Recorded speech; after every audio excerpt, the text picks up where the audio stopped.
सुप्रभातम प्यारे भैया बहनों। सरस्वती शिशु मंदिर के कक्षा पंचम की हिंदी की ऑनलाइन कक्षा में आप सबका हार्दिक स्वागत है। प्यारे भैया बहनों, कल हमने आपको नीति के दोहों के अंतर्गत महात्मा कबीरदास जी के दोहों के बारे में बताया था। आज उसी क्रम में रहीमदास जी के कुछ दोहे आपकी पुस्तक में संकलित हैं, उनकी चर्चा हम आपसे करेंगे। प्यारे भैया बहनों, आइए पहले हम जानें कि रहीमदास जी थे कौन। तो रहीमदास जी मुगल काल में पैदा हुए थे। इनका पूरा नाम अब्दुल रहीम खान खाना था। ये अकबर के संरक्षक बैरम खां के पुत्र थे और अकबर की सभा में जो उनके नवरत्न थे, उन नवरत्नों में से एक थे। रहीमदास कलम और तलवार के धनी कहे जाते हैं। ये बहुत ही विद्वान मनीषी थे, साथ ही साथ ये बहुत ही बहादुर भी थे। अकबर की सेना का संचालन कई युद्धों में इन्होंने ही किया था। प्यारे भैया बहनों, रहीमदास जी बहुत ही उदार और दानी स्वभाव के थे।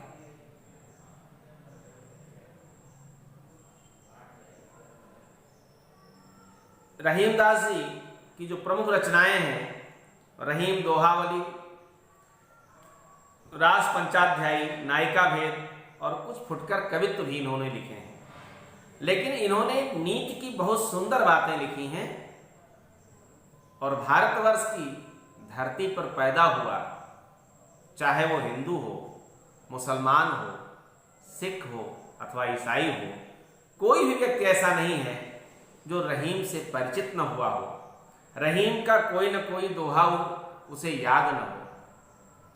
ये इतने लोकप्रिय व्यक्ति थे। ऐसे महापुरुष के कुछ अनुभव से उत्पन्न विचार इसमें लिखे गए हैं दोहों में। आज हम उन्हीं के बारे में चर्चा करेंगे। तो आइए देखें पहला दोहा। जो रहीम उत्तम प्रकृति का कर सकत कुसंग, चंदन विष व्यापत नहीं लिपटे रहत भुजंग। प्यारे भैया बहनों, कितनी अच्छी बात कही है रहीमदास जी ने। इस संसार में उत्तम, मध्यम और अधम ऐसे तीन कोटि के मनुष्य रहते हैं। अक्सर एक बात कही जाती है कि संगत से गुण होत है, संगत से गुण जाए। अर्थात संगति का बड़ा असर होता है, कुसंग और सुसंग का प्रभाव व्यक्ति पर बहुत पड़ता है। लेकिन रहीमदास जी कहते हैं कि जो उत्तम प्रकृति के मनुष्य होते हैं, नीच प्रकृति के, अधम प्रकृति के या मध्यम श्रेणी के लोगों पर इसका प्रभाव पड़ता हो सकता है, लेकिन जो उत्तम प्रकृति के हैं,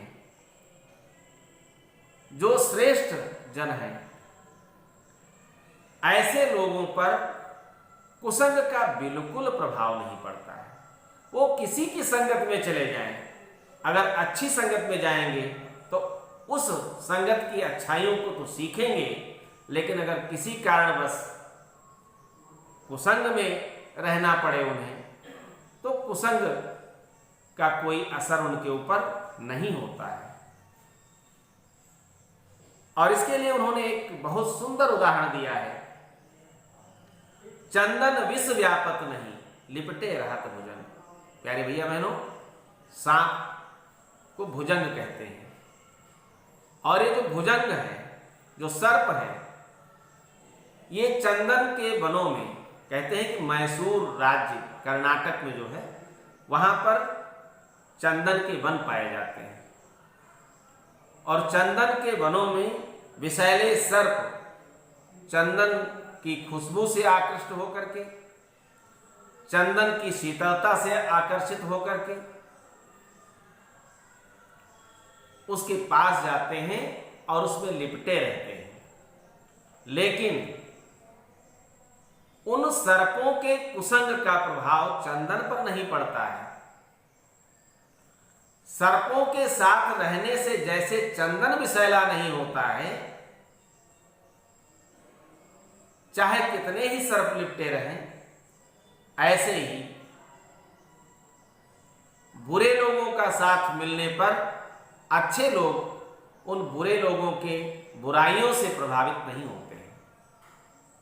अब आपकी समझ में आ गया होगा कि जो उत्तम प्रकृति के लोग हैं, जो अच्छे स्वभाव के लोग हैं, उनके ऊपर कुसंग का प्रभाव नहीं पड़ता है, लेकिन सुसंग का प्रभाव पड़ता है। वे जब अच्छे लोगों के संपर्क में आते हैं तो उनकी अच्छाइयों को ग्रहण कर लेते हैं, लेकिन बुरे लोगों के संपर्क में आकर के उनकी बुराइयों को उन्हीं के पास रहने देते हैं, उन बुराइयों को अपने पास नहीं आने देते हैं। जैसे चंदन का पेड़ सर्पों से लिपटा होने पर भी सर्प के विषैलेपन को अपने अंदर नहीं आने देता है, ऐसे ही जो अच्छे लोग होते हैं वे कुसंग से प्रभावित नहीं होते हैं। प्यारे भैया बहनों, आपको आपकी इस कक्षा में इस दोहे को क्यों रखा गया है?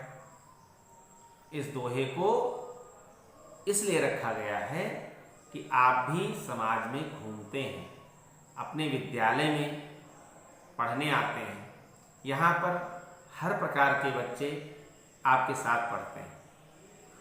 इस दोहे के माध्यम से आपको सतर्क किया गया है कि आप अच्छे बच्चों के अच्छे गुणों को तो सीखें, लेकिन अगर किसी बच्चे में कोई बुराई देखें तो उस बुराई से दूर रहें, उससे बचे रहें, उसके कुसंग का प्रभाव अपने पर न पड़ने दें।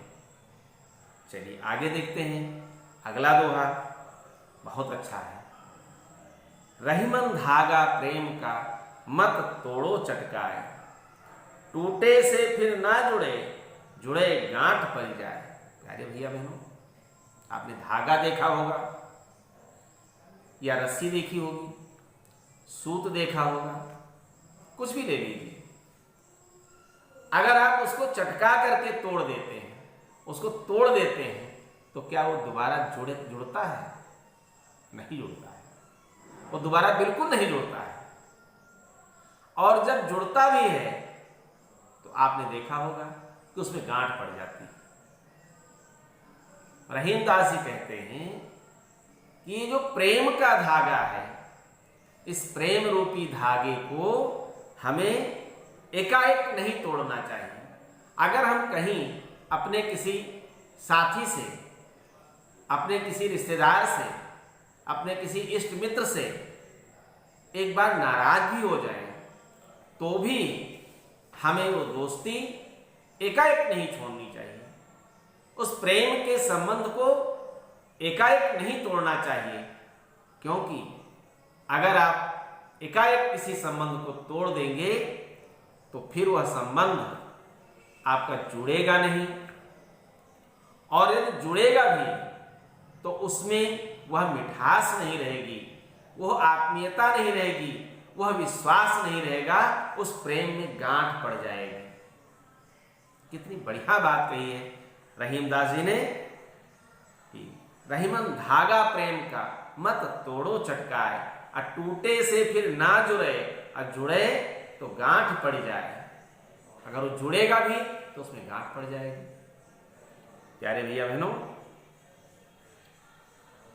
बहुत सुंदर बात रहीमदास जी ने इसमें कही है। आपको भी सतर्क किया जाता है कि आप अपने इष्ट मित्रों से अपने संबंधों को मधुर बनाकर रखें, अपने संबंधों को एकाएक खत्म न करें, एकाएक तोड़े ना, क्योंकि सहने की शक्ति और सहानुभूति, ये दोनों जब तक रहती हैं संबंध बने रहते हैं। और जब सहानुभूति और सहन शक्ति समाप्त हो जाती है तो संबंध बनते नहीं हैं। एक बैग अगर आपने किसी संबंध को तोड़ दिया तो संबंध जुड़ेगा नहीं, और अगर जुड़ेगा भी भविष्य में कभी तो उसमें वो मिठास नहीं रहेगी, वो विश्वास नहीं रहेगा, वो आत्मीयता नहीं रहेगी। इसलिए प्रेम संबंधों को एकाएक नहीं तोड़ना चाहिए। आइए देखें अगला दोहा। ऐसी वाणी बोलिए मन का आपा खोए, औरन को शीतल करे आपहु शीतल होए। प्यारे भैया बहनों, कल याद करिए कबीरदास जी ने भी ऐसे ही बात कही थी। बोली एक अमोल है जो कोई बोले जान, ये तराजू तौल के तब मुख बाहरान। आज रहीमदास जी भी उसी बात पर जोर देते हैं कि हमें बोलना चाहिए, और लेकिन कैसे बोलना चाहिए, हमें बहुत सोच समझ कर बोलना चाहिए।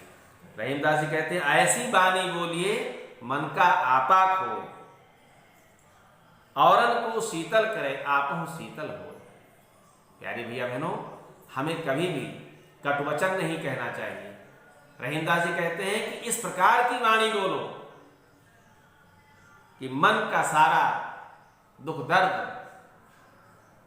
दूर हो जाए, मन का आपा समाप्त हो जाए, औरन को शीतल करे, और आपकी वाणी दूसरे को शीतलता प्रदान करे और अपने को भी अच्छी लगे। इसलिए सदैव मीठी बात ही कहनी चाहिए, मीठी वाणी ही बोलनी चाहिए, कटु वाणी नहीं बोलनी चाहिए। कागा काको धन हरै, कोयल काको दे। कौवा और कोयल दोनों काले होते हैं। कौवा किसी के धन को हरता नहीं है और कोयल किसी को कुछ देती नहीं है, लेकिन कौवा अपनी बोली के कारण समाज में अपमानजनक स्थिति में रहता है, और कोयल अपनी बोली के कारण, अपनी मीठी बोली के कारण सबके मन को प्रसन्न कर देती है। आम की डाली पर बैठ करके कोयल जब कुहू कुहू की मधुर आवाज में बोलती है तो बरबस ही सबके मन को मोह लेती है। लेकिन कौवा कोयल की तरह ही काला होते हुए भी अपनी वाणी से सबको कष्ट पहुंचाता है। इसलिए रहीमदास जी कहते हैं कि ऐसी वाणी बोलिए मन का आपा खोए। ऐसी वाणी हमें बोलनी चाहिए कि हमारे मन का संताप, मन की पीड़ा, मन का अहंकार सब समाप्त हो जाए, औरन को शीतल करे, दूसरे को शीतलता प्रदान करे, और खुद अपने को भी शीतलता दे। मैंने कल भी बताया था, आज मैं फिर दोहरा रहा हूं। बोलते तो सभी मनुष्य हैं, कुछ ऐसे होते हैं जो पहले बोलते हैं, बाद में समझते हैं, बाद में उस पर विचार करते हैं और पछताते हैं। लेकिन कुछ ऐसे होते हैं जो पहले सोचते हैं, इसके बाद में बोलते हैं। और इसीलिए कबीरदास जी ने कहा है कि ये तराजू तौल के तब मुख बाहर आए। और वही बात रहीमदास जी को कहते हैं कि मन का आपा खोए, औरन को शीतल करे आपहु शीतल हो। ऐसी वाणी बोलिए जिससे मन का अहंकार दूर हो जाए, मन के अंदर से जो घमंड है, जो अहंकार की भावना है, वो दूर हो जाए। और जब हम अहंकार रहित होकर के किसी से कोई बातचीत करते हैं तो उसका बड़ा अच्छा प्रभाव पड़ता है। प्यारे भैया बहनों, आगे देखें। माली आवत देख के कलियन करी पुकार, फूले फूले चुन लिए काली हमारी बात। माली को आता हुआ देख करके कलियां पुकार पुकार कर कहने लगी कि आज तो जो कलियां खिल गई थी, जो फूल बन गई थी, उन्हें माली ने चुन लिया है। अब कल जब हम फूल बनेंगे तो माली हमें भी चुन लेगा। प्यारे भैया बहनों, इस दोहे के माध्यम से कबीरदास जी ने बताया है कि ये संसार क्षणभंगुर है, मृत्यु निश्चित है, माली रूपी मृत्यु एक दिन आनी ही आनी है। आज भूली हुई कलियों को माली ने चुना है, कल हमें चुनेगा, इसलिए मृत्यु से हमें डरना नहीं चाहिए, अपने कर्तव्य पथ पर आगे बढ़ते रहना चाहिए। आज रहीम दास जी के दोहों में बस इतना ही, शेष गोस्वामी तुलसीदास जी के भी कुछ नीति के दोहे आपकी इस पुस्तक में हैं पहले पाठ में, उनकी चर्चा हम अगले दिन करेंगे। तब तक के लिए विदा, धन्यवाद।